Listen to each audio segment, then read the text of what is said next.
Subscribe to our YouTube channel and press the bell icon to get the latest updates. Hi, welcome to ILANOMICS. This is the last episode of 2019, and 2019 has been a year of big economic news. For India, we had two big headlines. One is the slowdown, which spawned a lot of smaller headlines, and we've talked about the slowdown quite a bit through the year. The other big story for India on the economics front was an Indian origin economist getting the Nobel Prize for Economics. It's not a small achievement. It happens once in many years. We've had a handful of Indians who won this prize. But this prize also brought to the fore an issue called randomized controlled trials, which is what Abhijit Banerjee and his partners Esther Duflo and Kremer won it for. Why are we coming back to randomized controlled trials in the last episode of ILANOMICS for the year? There is an issue with randomized controlled trials and how they are held and the rules that govern them. And there is an issue which India has to address. Ila will talk to us about it today. So Ila, what is the issue with randomized controlled trials being conducted in a country like India? And what rules govern them and don't govern them? Why are we going back to this issue at this point of time? Yeah, so after the Nobel Prize, the Poverty Action Lab is certainly going to see a lot more interest and a lot more resources. Now, the country that has the highest number of RCTs, the randomized controlled trials, is the United States, where most of the researchers are based. The second is India. So among poor countries, because a lot of the work is for poverty and for issues that affect poor people, India is the most popular destination for randomized controlled trials. And the question is why? Of course, one obvious answer is that India has the maximum number of poor people. So the subjects are available here on whom you do experiments. And apart from that, English is widely spoken. So it's easy for academics, for economists to come and do trials. It's also very cheap, so that's compared to the US, it's cheap. Compared to other poor countries, it is good because we have relatively more peace, more stability. You can do the trial over a period of time, then there will be stability. But one of the most important reasons why India seems to have become a very popular destination is that India lacks a framework for ethical guidelines for these trials.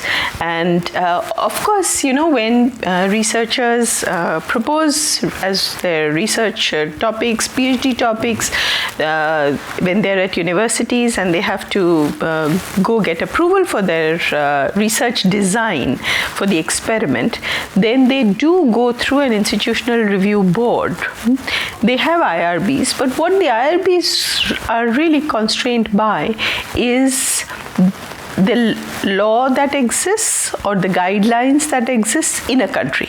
So, they'll say, okay, in the US, you can do these trials if you have informed consent. There's a report called the Belmont Report, which says that these are the principles, the principles of whether the benefits go to the people on whom trials are being done. There are principles about consent, that there should be informed consent. There are principles of justice. And those basically guide the ethical framework for doing experiments on human beings. I mean, from the time of the Nazis did experiments on human beings, the world has become very careful about what you do. You could have adverse consequences. You could be doing trials on very vulnerable populations. So countries have put that in, such ethical guidelines in place. And the universities really mostly, they of course have some of their own guidelines as well, but at the end, ultimately, it is the country's guidelines that determine whether a certain experiment or a research design can be conducted in that country or not. For clinical trials for biomedical and public health issues, India put in place guidelines in 2017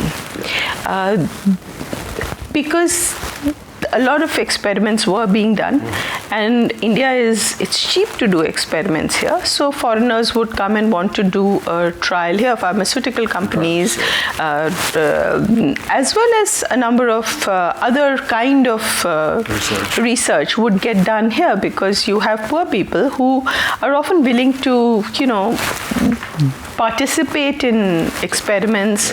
You pay them very little, and they're willing to give up privacy and take risks as well. After the 17 guidelines, there's no clear study on what happened to the number of clinical trials, but just anecdotal evidence suggests that at least the experiments that are conducted have improved ethics. Okay?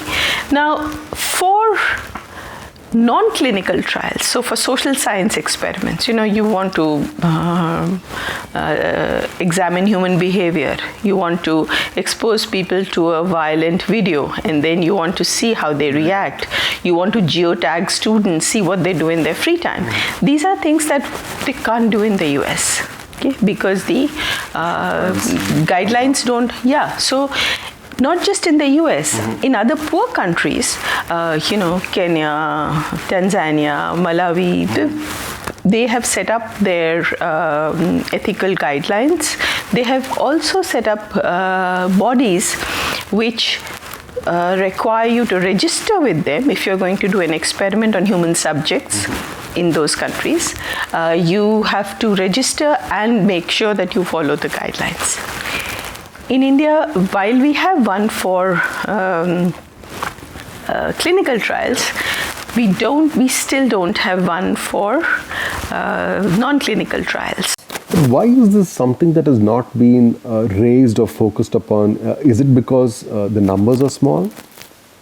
I think it's something that's not that prevalent yet, that it has become such a big issue, but let me still say that it is an issue that is being discussed in the community. Okay, I saw a paper by Angus Deaton who has discussed this issue, and it is not as if nobody's aware of this, that in the kind of RCTs that are being done, there are issues about ethics. It's just that it's not widespread, but my fear is that after the Nobel and the kind of resources that one expects it would get, and not just the resources, the number of development economics PhD students who would now want to do their research much more using RCTs. They already do a lot, but much more using RCTs means that what India needs is to have a body. It could be the UGC, it could be ICSSR, it could be, so that's the Indian Council of Social Science Research, or the University Grants Commission. But really, India needs to have a body where researchers would have to register, both Indian and foreign. So I'm not saying that it's only the Americans who need to come and foreigners, but even Indian researchers would need to come and register with it. They would need to follow guidelines. Somebody would know what is going on in the country, whereas today you just come in, or you are here, you do. A few universities are talking about setting up their own IRBs, but that's inadequate. What we need is that at the level of the country, you figure out what are the principles, whether you want informed consent, which is something that, the people who are poor and vulnerable do not have anybody looking after their interests. The academics, the funders, the government. So is that the only downside? What is the downside of not having such regulation? That it could be harmful. It could be harmful for those on whom experiments are being conducted. As I said, there's one experiment about showing people violent videos. So, you have a treatment group and a control group, and you compare the two. It's not, or just people giving up their privacy. Their privacy not being protected. And that's a whole debate about whether that should be done, should not be done, the extent to which it is done. You need a framework. That's basically all I'm saying, that poor countries in where experiments are being done have mostly put such frameworks in place, and India given the number of poor people we have, and people who are not literate enough, educated enough, informed enough about their rights, who are participating in experiments where they haven't given consent, then their interests need to be taken care of by putting a framework. One is not saying you have to ban them.